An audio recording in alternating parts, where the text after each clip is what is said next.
ನಮಸ್ತೆ, welcome back to our channel Soumya recipe corner. ಇವತ್ತು ನಾವು ಚಿಕನಲ್ಲಿ ಒಂದು ಡ್ರೈ ರೆಸಿಪಿನ ಮಾಡೋಣ. ಇದಂತೂ ಮಾಡಲಿಕ್ಕೆ ತುಂಬಾ ಈಸಿಯಾಗಿರುತ್ತೆ. ಇದನ್ನು ನೀವು ಅನ್ನ ರಸಮ್ಗೆ ಹಾಗೆ ಬೇಳೆ ದಾಲ್ಗೆ ಒಳ್ಳೆ ಕಾಂಬಿನೇಷನ್ ಆಗಿ ಯೂಸ್ ಮಾಡ್ಬೋದು. ತುಂಬಾ ರುಚಿ ಅಂತೂ ಅದ್ಭುತವಾಗಿರುತ್ತೆ. ನೀವು ಕೂಡ ಒಂದ್ಸರಿ ಈ ರೆಸಿಪಿನ ಟ್ರೈ ಮಾಡಿ. ಹೇಗೆ ಮಾಡೋದು ಅಂತ ಈಸಿಯಾಗಿ ಈ ವಿಡಿಯೋದಲ್ಲಿ ತೋರಿಸಿದ್ದೀನಿ. ಫಸ್ಟಿಗೆ ನೋಡೋಣ ಬನ್ನಿ. ಈಗ ನಾನು ಒಂದು ಅರ್ಧ kg ಆಗೋಷ್ಟು ಚಿಕನ್ನ ನಾನು ತೊಗೊಂಡಿರೋಂತಹದ್ದು. ಇದನ್ನು ಕ್ಲೀನಾಗಿ ವಾಶ್ ಮಾಡಿ ನಾನು ತಗೊಂಡಿದ್ದೀನಿ. ಇವಾಗ ನಾವು ಇದನ್ನು ಚಿಕನ್ನ ಮ್ಯಾರಿನೇಟ್ ಮಾಡಬೇಕಾಗತ್ತೆ. ಅದಕ್ಕೋಸ್ಕರ ನಾನು ಅರ್ಧ ಟೇಬಲ್ ಸ್ಪೂನ್ ಆಗೋಷ್ಟು ಕಾಶ್ಮೀರಿ ಚಿಲ್ಲಿ ಪೌಡರ್ ಹಾಕ್ಕೊತಾ ಇದ್ದೀನಿ. ಜೊತೆಗೆ ನಾನು 1/4 ಸ್ಪೂನ್ ಆಗೋಷ್ಟು ಅರಿಶಿಣ ಹಾಗೆ ರುಚಿಗೆ ತಕ್ಕಷ್ಟು ಉಪ್ಪನ್ನು ನಾನು ಇವಾಗಲೇ ಒಟ್ಟಿಗೆ ಬಳಸ್ತಾ ಇರುವಂತಹದ್ದು. ಇವು ಮೂರನ್ನ ಹಾಕ್ಕೊಂಡು ನಾವು ಇವಾಗ ಚೆನ್ನಾಗಿ ಮಿಕ್ಸ್ ಮಾಡ್ಕೊಬೇಕಾಗತ್ತೆ. ನೋಡಿ, ಈ ರೀತಿಯಾಗಿ ಮಿಕ್ಸ್ ಮಾಡಿ ನಾವು ಒಂದು ಹಾಫ್ ಆನ್ ಅವರ್ ಆದ್ರೂ ಕೂಡ ನಾವು ಇದನ್ನು ಮ್ಯಾರಿನೇಟ್ ಆಗ್ಲಿಕ್ಕೆ ಬಿಟ್ಟರೆ ರುಚಿ ಅಂತೂ ಅದ್ಭುತವಾಗಿ ಬರುತ್ತೆ. ಇವಾಗ ನಾನು ತೋರಿಸ್ತಾ ಇರುವಂತಹದ್ದನ್ನು ಇವಾಗ ನಾವು ಡ್ರೈ ಆಗಿ ಇದನ್ನು ಹುರ್ಕೊಂಡು ಪುಡಿ ಮಾಡ್ಕೊಬೇಕಾಗತ್ತೆ. ಇಲ್ಲಿ ನಾನು ಬಳಸ್ತಾ ಇರುವಂತಹದ್ದು 1 ಟೇಬಲ್ ಸ್ಪೂನ್ ಆಗೋಷ್ಟು ಧನಿಯಾ, ಅರ್ಧ ಟೇಬಲ್ ಸ್ಪೂನ್ ಆಗೋಷ್ಟು ಸೋಂಪು ಹಾಗೆ 1/4 ಟೇಬಲ್ ಸ್ಪೂನ್ ಆಗೋಷ್ಟು ಕಾಳು ಮೆಣಸನ್ನ ನಾನು ಹಾಕ್ಕೊಂಡು ಹೀಗೆ ಹುರ್ಕೊಬೇಕಾಗತ್ತೆ. ಇದನ್ನು ನಾವು ಮೀಡಿಯಮ್ ಫ್ಲೇಮಲ್ಲಿ ಅಥವಾ ಲೋ ಫ್ಲೇಮಲ್ಲೇ ಮಾಡ್ಕೊಳ್ಳೋಣ. ಇದು ಜಾಸ್ತಿ ನಮಗೆ ಸೀದೋದ್ರೆ ಕಹಿ ಬರುತ್ತೆ ಧನಿಯಾ ಎಲ್ಲ. ಅದಕ್ಕೋಸ್ಕರ ನಾವು ಮೀಡಿಯಮ್ ಫ್ಲೇಮಲ್ಲೇ ಸ್ವಲ್ಪ ಬ್ರೌನ್ ಆದರೆ ಸಾಕಾಗುತ್ತೆ. ನೋಡಿ, ನಮ್ಗೆ ಇಷ್ಟ ಆದರೆ ಸಾಕು. ಇವಾಗ ನಾನು ಸ್ವಲ್ಪ ಕರಿಬೇವು ಏನು ತೊಗೊಂಡಿರ್ತೀವಲ್ಲ ಅದನ್ನು ಕೂಡ ನಾನು ಸೇರಿಸ್ಕೊಂಡು ಈ ರೀತಿಯಾಗಿ ಡ್ರೈ ಆಗಿ ಇದನ್ನು ಹುರ್ಕೊಂಡಿದ್ದೀನಿ. ಇಷ್ಟ ಆದರೆ ಸಾಕಾಗುತ್ತೆ. ನೋಡಿ, ಇದು ನಾವು ಇವಾಗ ತಣ್ಣಗಾಗಲಿಕ್ಕೆ ಬಿಡೋಣ. ಇದು ತಣ್ಣಗಾದ್ಮೇಲೆ ನಾನು ಪುಡಿ ಮಾಡ್ಕೊಬೇಕಾಗತ್ತೆ. ಅದಕ್ಕೋಸ್ಕರ ಇದನ್ನು ತಣ್ಣಗಾಗ್ಲಿಕ್ಕೆ ಬಿಡೋಣ. ಇವಾಗ ನೋಡಿ, ನೀವು ನೋಡ್ತಾ ಇರ್ಬೋದು, ತಣ್ಣಗಾದ್ಮೇಲೆ ನಾನು ಪೌಡ್ರ್ ಮಾಡ್ಕೊಂಡಿರೋದು ತರಿಯಾಗಿಯೇ ಮಾಡ್ಕೊಬೇಕಾಗತ್ತೆ. ಈಗ ನಾನು ಒಂದು ಪ್ಯಾನ್ ಇಟ್ಕೊಂಡಿದ್ದೀನಿ. ಪ್ಯಾನ್ಗೆ ಸ್ವಲ್ಪ ಆಯಿಲ್ ಹಾಕ್ಕೊಂಡು ಅದಕ್ಕೆ ಚಾಪ್ ಮಾಡಿರೋಂತಹ ಶುಂಠಿ ಹಾಗೆ ಬೆಳ್ಳುಳ್ಳಿನ ನಾನು ಹಾಕ್ಕೊಂಡಿದ್ದೀನಿ. ಇದು ಸ್ವಲ್ಪ ಫ್ರೈ ಆದಮೇಲೆ ನಾನಿಲ್ಲಿ 4ರಿಂದ 5 ಹಸಿಮೆಣ್ಸಿನ್ಕಾಯಿನ ಉದ್ದುದ್ದಕ್ಕೆ ಕಟ್ ಮಾಡಿ ಬಳಸ್ತಾ ಇದ್ದೀನಿ. ನೋಡಿ, ಇದನ್ನು ಕೂಡ ನಾವು ಫ್ರೈ ಮಾಡ್ಕೊಬೇಕಾಗತ್ತೆ.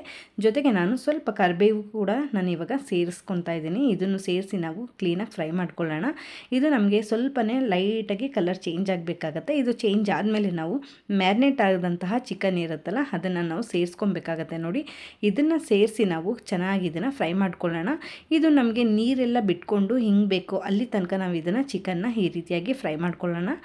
ಇದನ್ನು ನಾವು ಒಂದು ಲಿಡ್ನ ಕೂಡ ಕ್ಲೋಸ್ ಮಾಡಿಕೊಂಡು ಮುಚ್ಚಿಡೋದ್ರಿಂದ ಬೇಗನೆ ನೀರು ಬಿಟ್ಕೊಳ್ಳುತ್ತೆ. ನೋಡಿ, ಈ ರೀತಿಯಾಗಿ ನಮಗೆ ನೀರೆಲ್ಲ ಬಿಟ್ಕೊಂಡು ಬರಬೇಕಾಗತ್ತೆ. ಚೆನ್ನಾಗಿ ಇದು ನಮಗೆ ಡ್ರೈ ಆಗಬೇಕು. ಅಲ್ಲಿ ತನಕ ನಾವು ಇದನ್ನು ಹೀಗೇ ಬೇಯಿಸ್ಕೊಳ್ಳೋಣ. ತುಂಬ ಚೆನ್ನಾಗಿ ನೋಡಿ, ಇವಾಗ ನೀವು ನೋಡ್ತಾ ಇರ್ಬೋದು, ಸ್ವಲ್ಪ ನೀರೆಲ್ಲ ಕಮ್ಮಿಯಾಗಿ ನಮಗೆ ಆಯಿಲೆಲ್ಲ ಕಾಣೋಕ್ಕೆ ಸ್ಟಾರ್ಟ್ ಆಗಿದೆ. ಈ ಟೈಮಲ್ಲಿ ನಾನು 1 ಟೇಬಲ್ ಸ್ಪೂನ್ ಆಗೋಷ್ಟು ಚಿಲ್ಲಿ ಫ್ಲೇಕ್ಸ್ ಹಾಗೆ ಅರ್ಧ ಟೇಬಲ್ ಸ್ಪೂನ್ ಆಗೋಷ್ಟು ಗರಂ ಮಸಾಲ ಹಾಗೆ ನಾವು ಪುಡಿ ಮಾಡಿ ಇಟ್ಕೊಂಡಿರೋಂತಹ ಮಸಾಲ ಪುಡಿನೂ ಕೂಡ ನಾನು ಸೇರಿಸ್ಕೊತಾ ಇದ್ದೀನಿ. ನೋಡಿ, ಇದನ್ನೆಲ್ಲವನ್ನೂ ಕೂಡ ನಾವು ಚೆನ್ನಾಗಿ ಫ್ರೈ ಮಾಡ್ಕೊಬೇಕಾಗತ್ತೆ. ಇದು ನಮಗೆ ಮಿಕ್ಸ್ ಮಾಡ್ತಾನೆ ಇದೇ ರೀತಿಯಾಗಿ ಬೇಯಿಸ್ಕೊಬೇಕಾಗತ್ತೆ. ನೋಡಿ, ತುಂಬಾ ಬೇಗ ನಮಗೆ ಈ ಚಿಕನ್ನು ಬೇಯುತ್ತೆ. ಹಾಗಾಗಿ ನಾವು ಇದನ್ನು ಹಾಗೇ ಬೇಯಿಸ್ಕೊಬೋದು. ನೋಡಿ, ಈ ರೀತಿಯಾಗಿ ನಾವು ಸ್ವಲ್ಪ ಕೈ ಆಡಿಸ್ಕೊಂಡು ಬೇಯಿಸ್ಕೊಬೇಕಾಗತ್ತೆ. ಈಗ ನಾನು ಇದು ಒಂದು 70% ಕುಕ್ ಆಗಿದೆ ಅನ್ನೋಂತಹ ಟೈಮಲ್ಲಿ ನಾನು ಈರುಳ್ಳಿನೂ ಕೂಡ ನನಗೆ ಉದ್ದುದ್ದಕ್ಕೆ ಕಟ್ ಮಾಡಿ ಹಾಕ್ಕೊತಾ ಇದ್ದೀನಿ. ನಾವು ಇದರಲ್ಲಿ ಈರುಳ್ಳಿನ ಎಷ್ಟು ಬಳಸ್ತೀವಿ ಅಷ್ಟು ರುಚಿ ಬರುತ್ತೆ ಅಂತಲೇ ಹೇಳ್ಬೋದು. ಅದಕ್ಕೋಸ್ಕರ ನಾನು 3 ಈರುಳ್ಳಿನ ಉದ್ದುದ್ದಕ್ಕೆ ಕಟ್ ಮಾಡಿ ಹಾಕ್ಕೊಳ್ತಾ ಇರುವಂತಹದ್ದು. ನೋಡಿ, ಈರುಳ್ಳಿ ಎಲ್ಲನೂ ಸೇರಿಸ್ಕೊಂಡು ನಾವು ಇದೇ ರೀತಿಯಾಗಿ ಮಿಕ್ಸ್ ಮಾಡ್ತಾ ಬೇಯಿಸ್ಕೊಬೇಕಾಗತ್ತೆ. ತುಂಬ ಚೆನ್ನಾಗಿ ಬರುತ್ತೆ. ನೋಡಿ, ಇವಾಗ ನಾನು ಒಂದು ಲಿಡ್ಡನ್ನು ಕೂಡ ಕ್ಲೋಸ್ ಮಾಡಿಕೊಂಡು ಸ್ವಲ್ಪ ಹೊತ್ತು ಬೇಯಿಸ್ತಾ ಇದ್ದೀನಿ.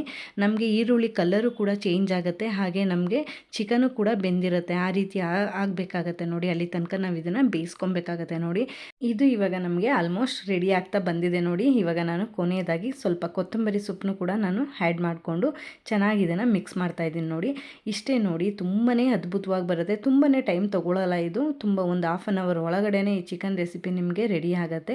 ಟೇಸ್ಟ್ ಅಂತೂ ತುಂಬಾ ಚೆನ್ನಾಗಿ ಬರುತ್ತೆ. ನೀವು ಕೂಡ ಮನೇಲಿ ಒಂದ್ಸರಿ ಮಿಸ್ ಮಾಡದೆ ಟ್ರೈ ಮಾಡಿ. ಅನ್ನ ರಸಮ್ ಮಾಡಿದಾಗ ಹಾಗೆ ಬೇಳೆ ದಾಲ್ ಮಾಡಿದಾಗ ಸೈಡಿಗೆ ಬೇಕು ಅಂದರೆ ಈ ರೆಸಿಪಿನ ನೀವು ಡೆಫಿನೆಟ್ಲಿ ಟ್ರೈ ಮಾಡಲೇಬೇಕು. ತುಂಬಾ ಅದ್ಭುತವಾಗಿ ಬರುತ್ತೆ. ಟೇಸ್ಟ್ ಅಂತೂ ಮಾಡಲಿಕ್ಕೂ ಕೂಡ ತುಂಬಾ ಈಸಿ ಅಂತಲೇ ಹೇಳ್ತೀನಿ. ನೀವು ಕೂಡ ಈ ರೆಸಿಪಿನ ಮನೇಲಿ ಒಂದ್ಸರಿ ಟ್ರೈ ಮಾಡಿ. ಟ್ರೈ ಮಾಡಿದ್ಮೇಲೆ ರೆಸಿಪಿ ಹೇಗೆ ಬಂತು ಅಂತ ನನಗೆ ಮಿಸ್ ಮಾಡದೆ ಕಾಮೆಂಟ್ ಮಾಡಿ ತಿಳಿಸಿ, ಓಕೆನಾ?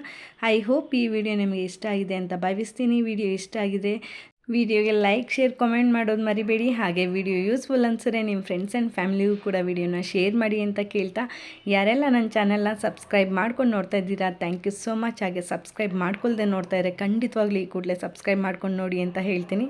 ಹಾಗೆ ನೋಟಿಫಿಕೇಷನ್ ಆನ್ ಮಾಡ್ಕೊಳ್ಳೋದ್ರಿಂದ ನಾನು ಹಾಕೋ ಪ್ರತಿ ವಿಡಿಯೋನೂ ಕೂಡ ನೀವು ಮಿಸ್ ಮಾಡದೆ ನೋಡ್ಬೋದು ಅಂತ ಹೇಳ್ತಾ ಮುಂದಿನ ರೆಸಿಪಿಯೊಂದಿಗೆ ಸಿಗ್ತೀನಿ. ಅಲ್ಲಿವರೆಗೂ ನನ್ನ ಪ್ರೀವಿಯಸ್ ವಿಡಿಯೋನ ಚೆಕ್ಔಟ್ ಮಾಡ್ತಾ ಇರಿ. Thank you so much for watching this video. Stay tune.